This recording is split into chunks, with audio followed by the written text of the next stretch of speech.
Hello and welcome again to the EOC Podcast, Emergency Operations Conversations. I am your host, Jeff Perkins, and I'm extremely happy to have you with me again here on episode number 3 of the EOC Podcast. This is also going to be episode number 1, where you get to see my face on video, a face that was definitely made for radio. This edition of the video technology is going to make it a lot easier for us to host guests and be able to have them come on seamlessly and be able to share their stories. And maybe, just maybe, one of those guests will be you. I hope it is. If you want to join the EOC podcast and join the conversation, I encourage you to reach out to me on any of the social media platforms, many of which you probably heard about this podcast on. Whatever you do, just reach out and I would be more than happy to have you join me on the podcast, and you can share whatever the heck you want. And I will come up with some really good questions to ask. And I'm definitely encouraged by the feedback I've gotten so far from a lot of different people across the spectrum of not only emergency management, but emergency response, pilots, drone pilots, all kinds of different things. So if you do any sort of emergency work or even like emergency work or want to go to school for emergency work, I can find a place for you on this podcast. If you're interested, like I said, hit me up and I'd love to have you on. So with the midway point of the month of December coming up, the weather outside is definitely feeling a little cold and it's looking a little frightful.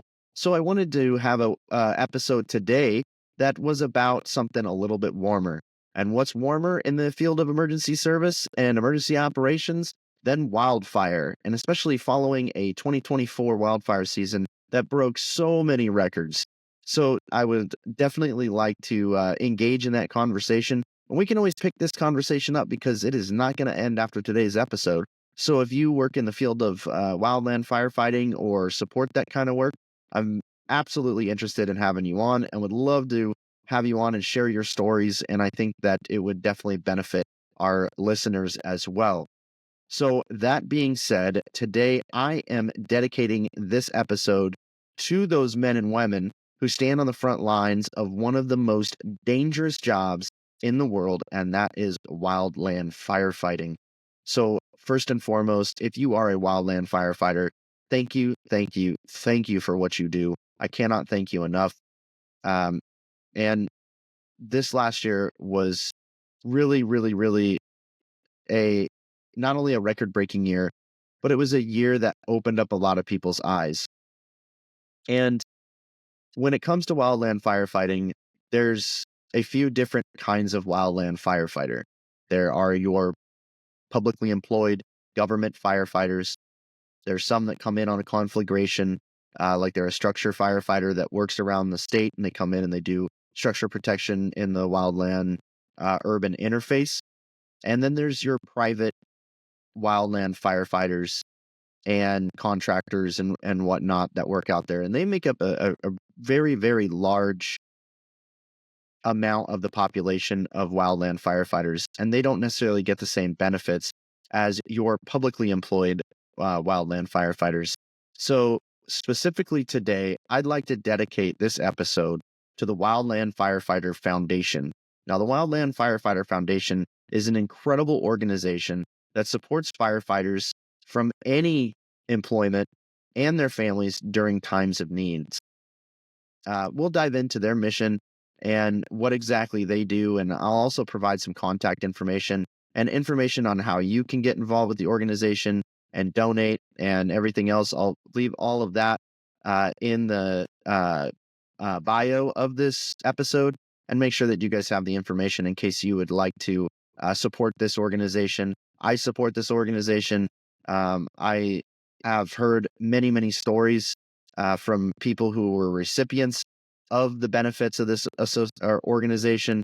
So if you want to support this as well, I strongly encourage you to do so. It definitely goes to good work. Like I said, I'll be providing more information on that. Today, we'll also reflect on this historic 2024 wildfire season, a year that, us in the Pacific Northwest, especially here in Oregon, will not soon forget. This season was the worst on record for Oregon, with nearly 1.9 million acres burned, 17 conflagrations, and an unknown number of emergency declarations. So we'll explore some of those lessons learned, But before we get kicked off, I want to take a moment to honor a man by the name of James Bailey Maxwell. James Bailey Maxwell was a 74-year-old pilot who tragically lost his life during the Falls Fire in Oregon. He was a pilot in operation of a seat or a single engine air tanker, and he unfortunately perished in a crash on that Falls wildfire in Oregon. His legacy, along with the bravery of those who responded this season, deserves our deepest respect and gratitude. So, that all being said, let's get started and let's talk about the scale of the 2024 wildfires. So, I want to begin with the scale. What we're dealing with in 2024 is what I want to say the new normal, because it's been too many times where people have said Oregon has had a record-breaking fire season. Every year now, it seems like, or maybe every other year, at least every few years, the record gets broken. And then it gets broken again, and then it gets broken again. So this is the new normal. 2024 was just an additional number of acres burned and number of conflagrations, but that number continues to go up. So some numbers here to look at, right? Nearly 1.9 million acres burned. That's almost 2 million acres burned.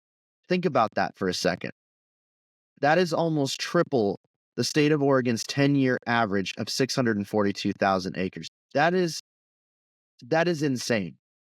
So this year brought 17 conflagrations. And for those that don't know, conflagrations are when the governor declares the Conflagration Act. And that allows for different structure firefighters from around the state of Oregon.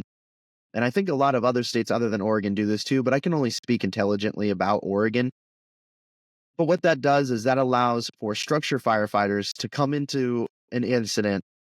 The Oregon State Fire Marshal's Office incident management teams, which there's 3 of in the state of Oregon, they will go in with whoever's in charge of that incident, whether it's a federal team or maybe a state Oregon Department of Forestry team, or whoever's in charge of the incident. The incident management team from the State Fire Marshal's Office will come in and join that team and establish unified command. And so they will join forces with that already established team that's on the ground, and then bring in different resources to bear to support structural protection for that wildland urban interface. So if there's any structures, businesses, houses, what have you, in that area, they get to provide that direct protection. So that's what a conflagration is. And there was 17 of them in Oregon this year, and that was the most ever recorded.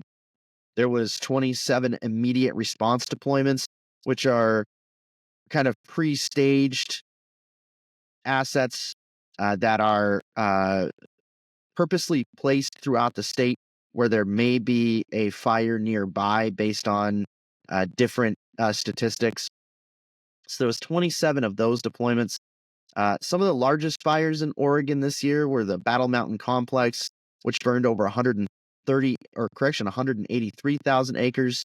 The Rail Ridge Fire, which consumed about 170,000 acres. Entire communities were at risk, with over 17,000 homes and structures threatened, and 132 structures ultimately lost. So this wildfire season, tested every aspect of Oregon's emergency response infrastructure, every aspect of it, doesn't matter what.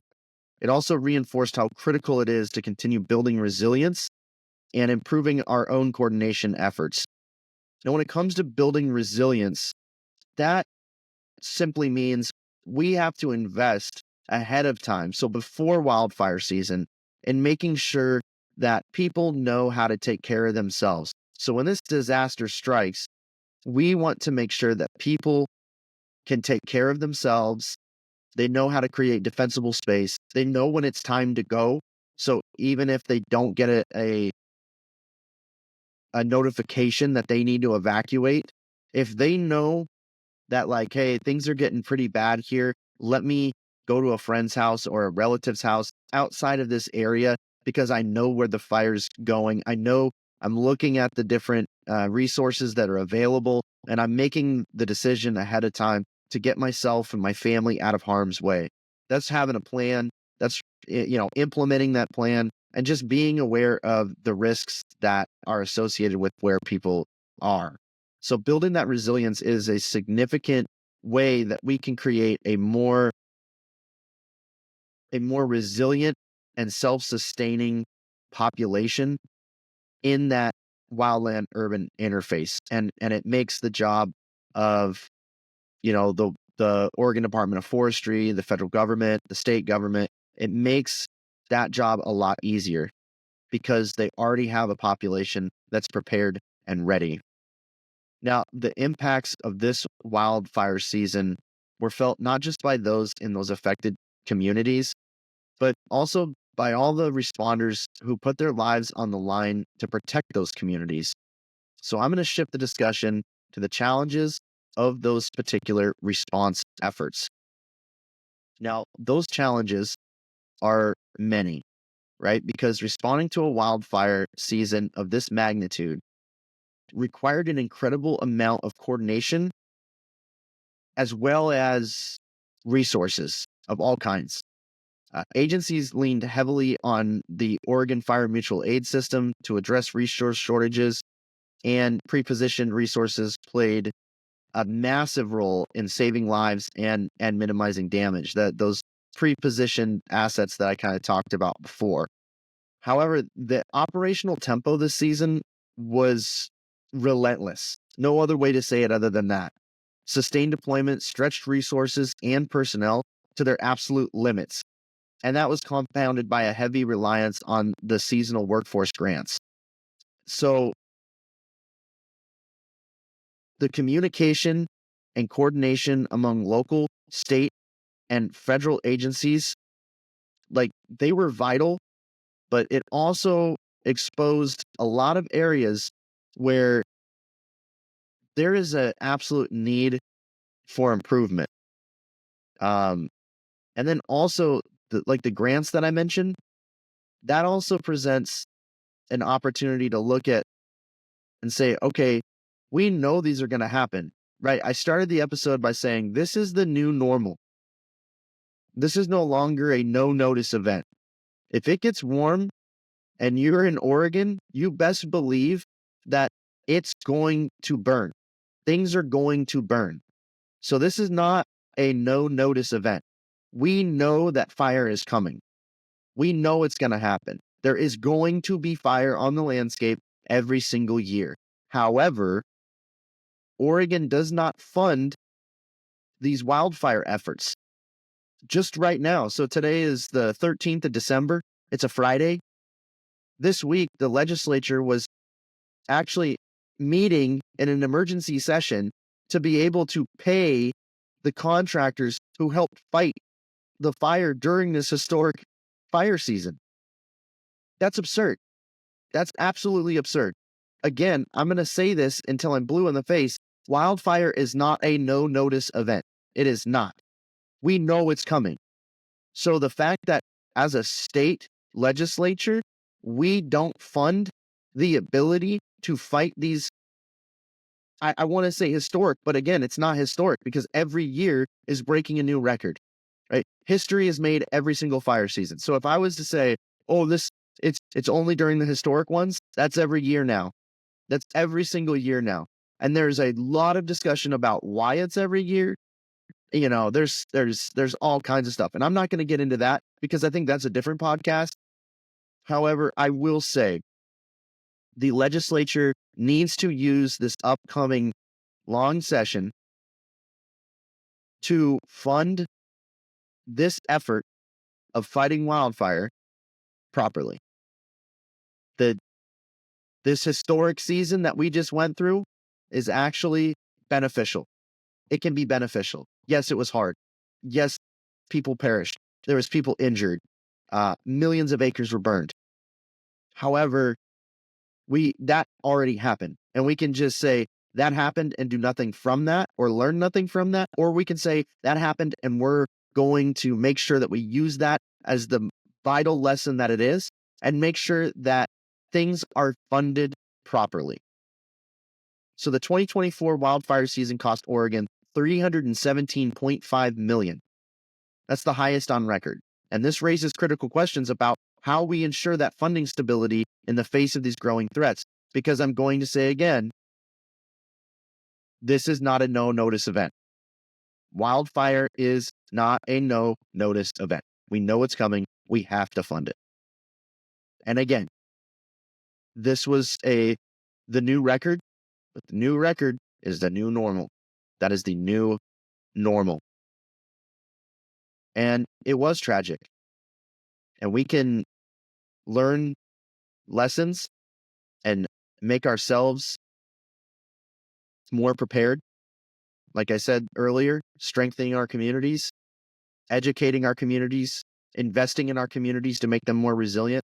Now, that is a way that we can honor the weddings missed, the birthdays missed, the nights and nights and nights and nights and days away from home that a lot of these people did. And also honor the memory of those who don't come back.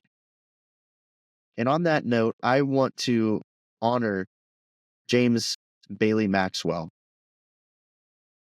I want to honor this person who made the ultimate sacrifice this wildfire season.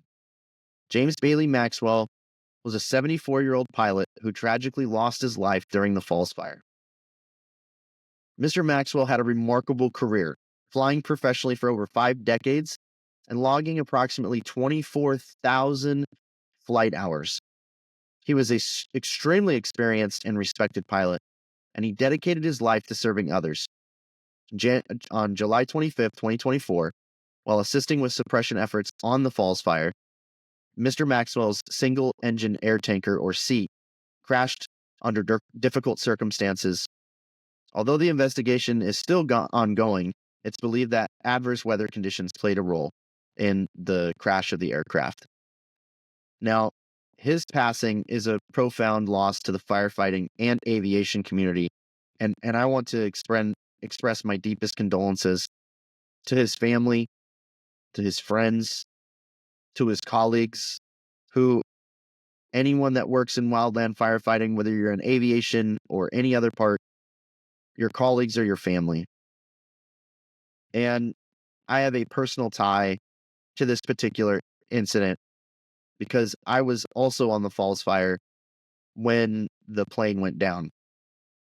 And that gave me a firsthand understanding of how critical these aerial firefighting apparatus are to the efforts. As part of the communications team, I witnessed the precision and bravery of pilots like Mr. Maxwell, and they risk everything to protect these communities.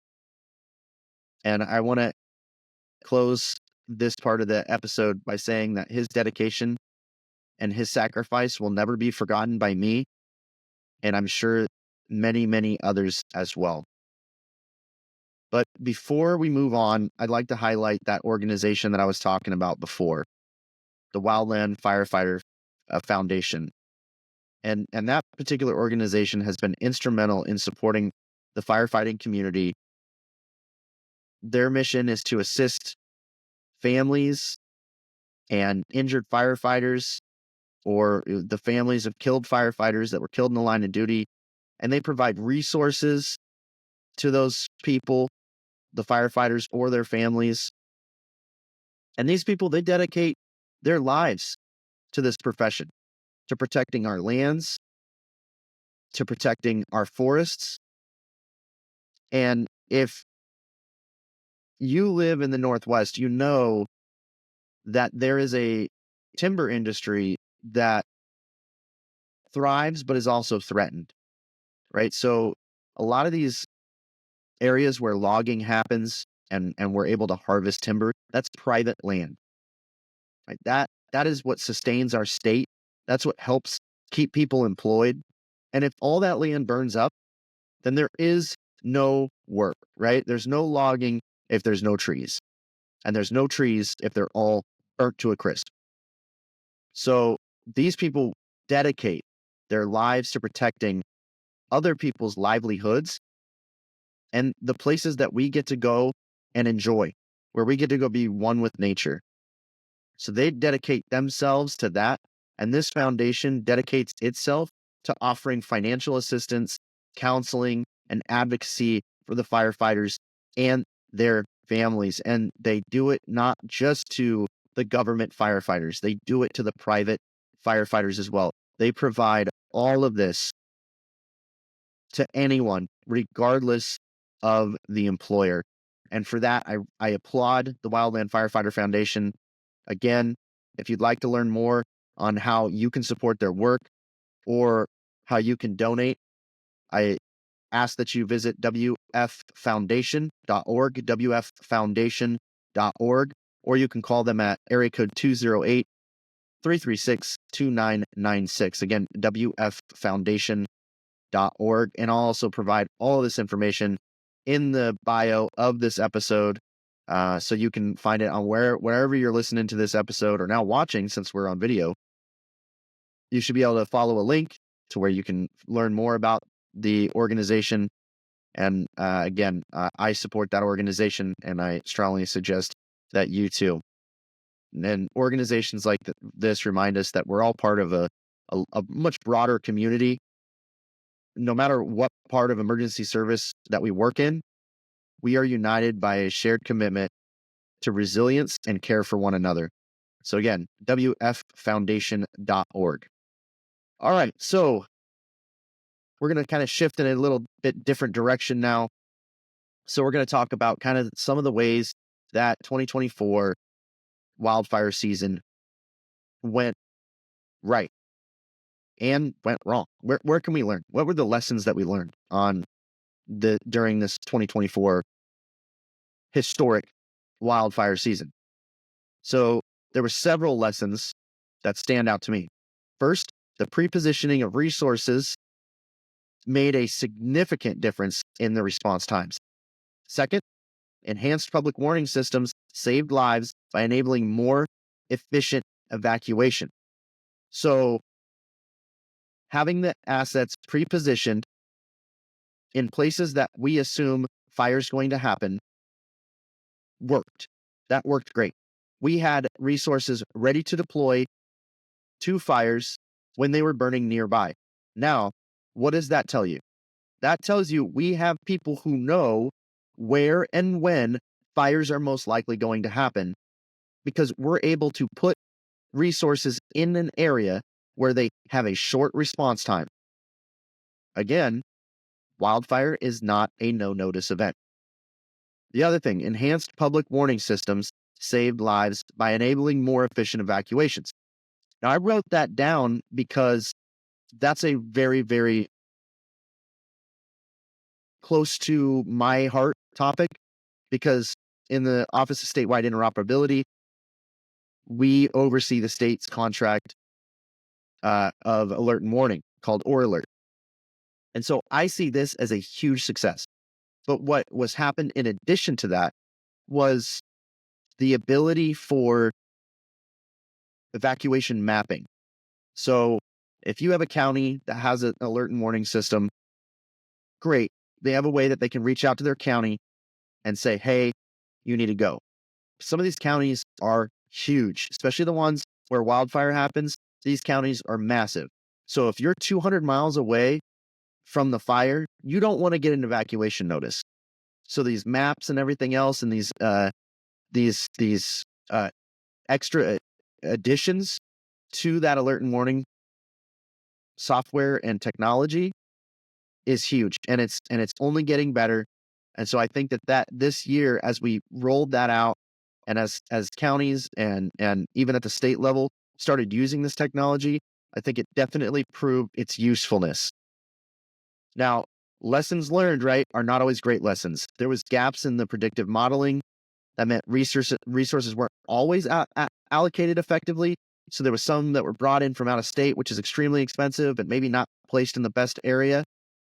And while interagency collaboration was strong, it highlighted areas where communication and coordination has to improve.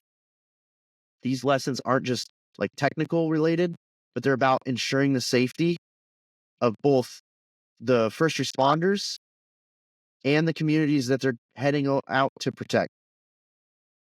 So the 2024 wildfire season, I think, underscored the importance of proactive forest management. Now, those out there, I know that is a sensitive topic, so please do not burn my house down for this. Please, no pun intended with the fire thing. But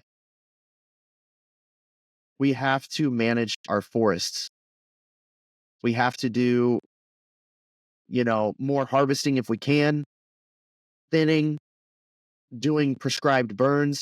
All these things help a forest stay healthy, and it removes the fuel that starts these wildfires. Or, the fuel may not start it.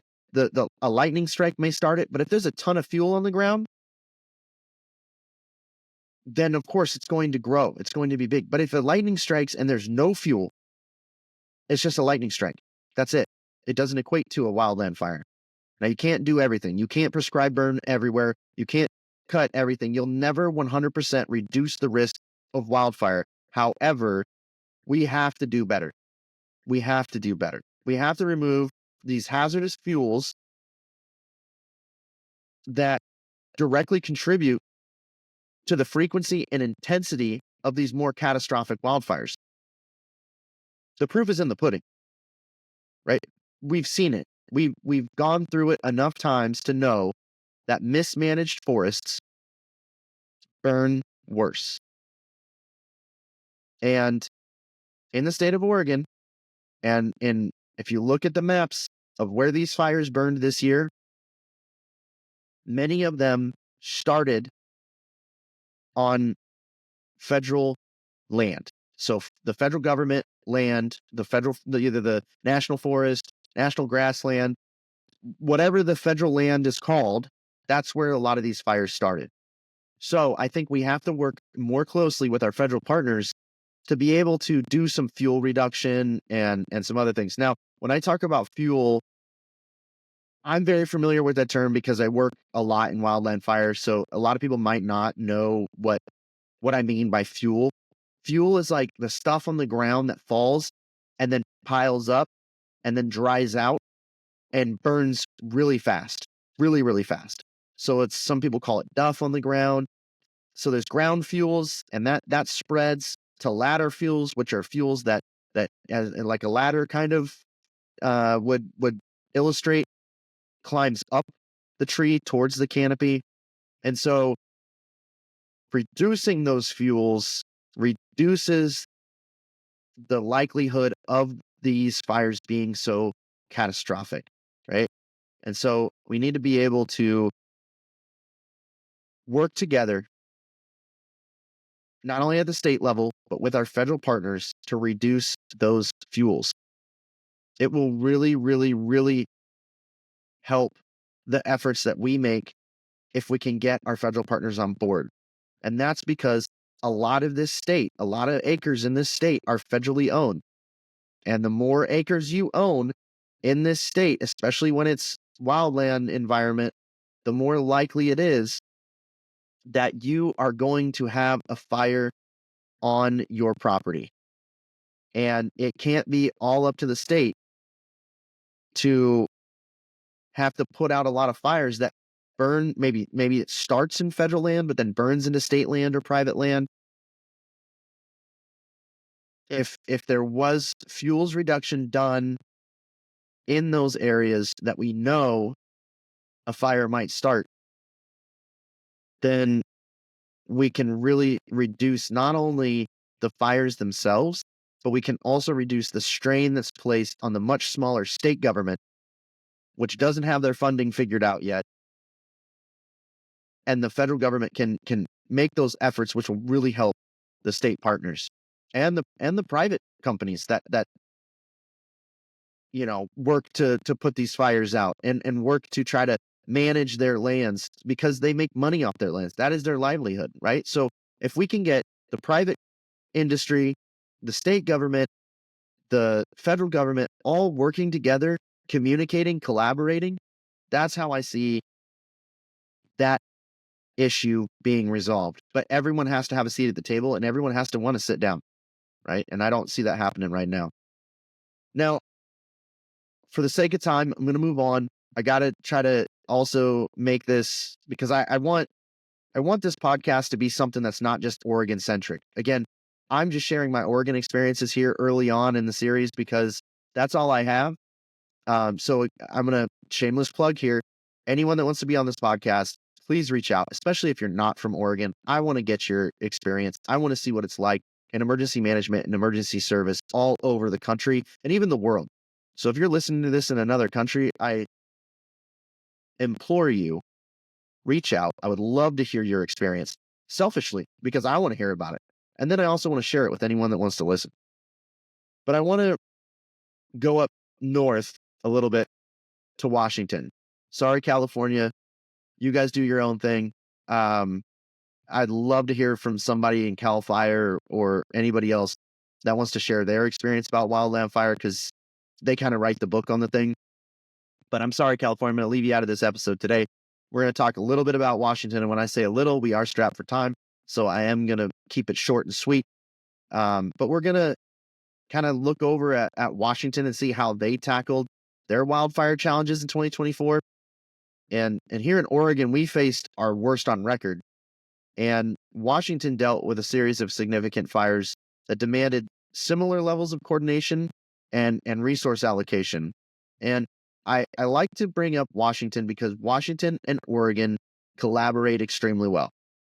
And Washington didn't really have the fire season that Oregon had, and they didn't have their worst fire season on record this year.